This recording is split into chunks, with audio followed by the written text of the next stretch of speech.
Baik, bismillahirrahmanirrahim. Assalamualaikum warahmatullahi wabarakatuh. Perkenalkan, nama saya Santia Fitri dari jurusan Manajemen Pendidikan Islam, Fakultas Tarbiyah dan Keguruan.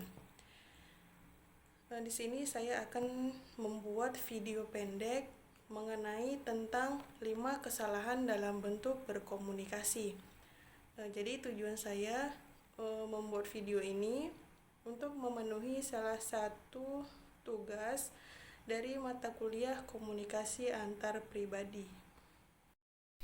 Baik, untuk poin yang pertama, suka memotong pembicaraan orang lain tanpa memperhatikan etika yang ada.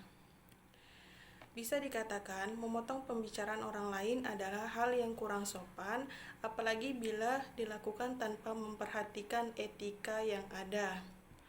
Meski begitu, terkadang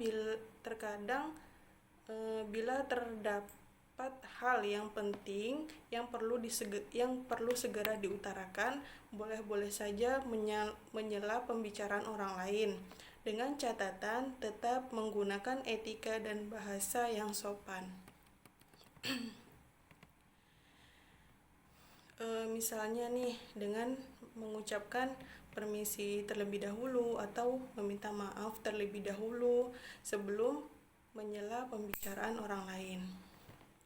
Terutama bila hendak menyela pembicaraan yang lebih tua dari kita, jangan lupa memperhatikan hal dan etikanya yang penting. Selanjutnya, yang poin kedua, berbicara tanpa berhenti dan tidak memberikan orang lain kesempatan untuk berbicara juga. Pada dasarnya, dalam kehidupan sehari-hari kita melakukan komunikasi antara dua arah. Artinya, komunikasi yang kita lakukan juga perlu respon atau umpan balik dari orang lain. Hanya saja, terkadang kita melupakan posisi sebagai pendengar. Berbicara tanpa berhenti dan tidak memberikan orang lain kesempatan untuk berbicara adalah hal yang sebaiknya dihindari. Sebagaimana kita ingin didengar, orang lain juga akan ingin didengar. Yang terpenting dalam komunikasi tersebut adalah keseimbangan, sehingga ada waktunya kita berbicara dan ada waktunya kita untuk mendengarkan. Begitu pula dengan orang lain. Selanjutnya, poin yang ketiga itu ada mengabaikan bahasa tubuh orang lain.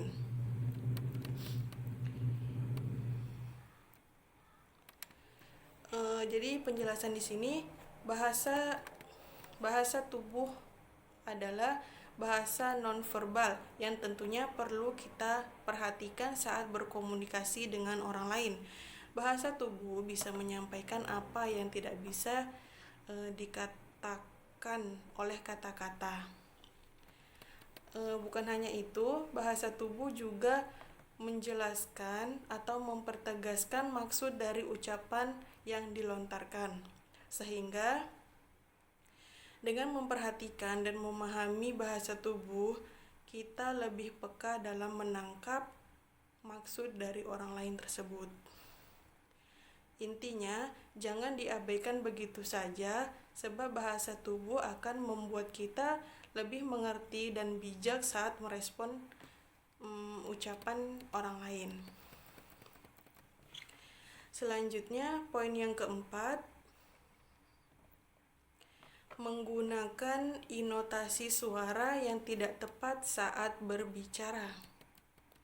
Seperti yang kita ketahui, bahwa memiliki kata-kata yang baik dan sopan memang penting dalam berkomunikasi. Tapi itu juga belum cukup, sebab kita juga perlu memperhatikan intonasi suara yang diucapkan. Meski dengan kata-kata yang baik, tapi bila diucapkan dengan intonasi suara yang tidak tepat, malah mungkin membuat orang lain salah paham terhadap ucapan kita. Ya, mungkin saja orang lain akan merasa salah paham, tersinggung, ataupun tersindir, meski kamu tidak bermaksud melakukan itu. Jadi, gunakanlah intonasi yang tepat atau gerakan yang tepat. Selanjutnya untuk poin yang kelima, untuk poin yang kelima yaitu berkomunikasi tanpa memperhatikan situasi dan kondisi yang sesuai. Tak hanya soal intonasi suara, sebaiknya kita juga memperhatikan situasi dan kondisi saat hendak berbicara. Maksud atau niat baik pun akan sulit tersampaikan bila situasi dan kondisinya itu tidak mendukung atau kurang tepat. Bila sedang tidak memungkinkan, sebaiknya pembicaraan atau pembahasan itu ditunda terlebih dahulu sehingga menemukan waktu yang tepat. Misalnya saat seseorang sedang marah atau kesal, tentu saja akan lebih sulit untuk diajak bicara. Jadi ada baiknya kita menyesuaikan diri hendak berkomunikasi dengan orang lain. Buat teman-teman semua, dengan menghindari kesalahan-kesalahan tersebut akan membuat kita jauh lebih bijak saat berkomunikasi dengan orang lain. Ada masanya untuk kita berbicara, ada masanya untuk kita mendengarkan. Sama halnya seperti guru BK. Guru BK akan mendengarkan kliennya, lalu akan berbicara untuk masukan untuk kliennya. Oke, hanya itu yang dapat saya sampaikan. Lebih dan kurangnya saya mohon maaf. Mungkin video ini bisa bermanfaat untuk kita semua, walaupun saya juga kurang dalam menjelaskannya, tapi semoga ini bermanfaat. Saya akhiri, aqulu qouli hadza, astaghfirullahi wa lakum. Wassalamualaikum warahmatullahi wabarakatuh.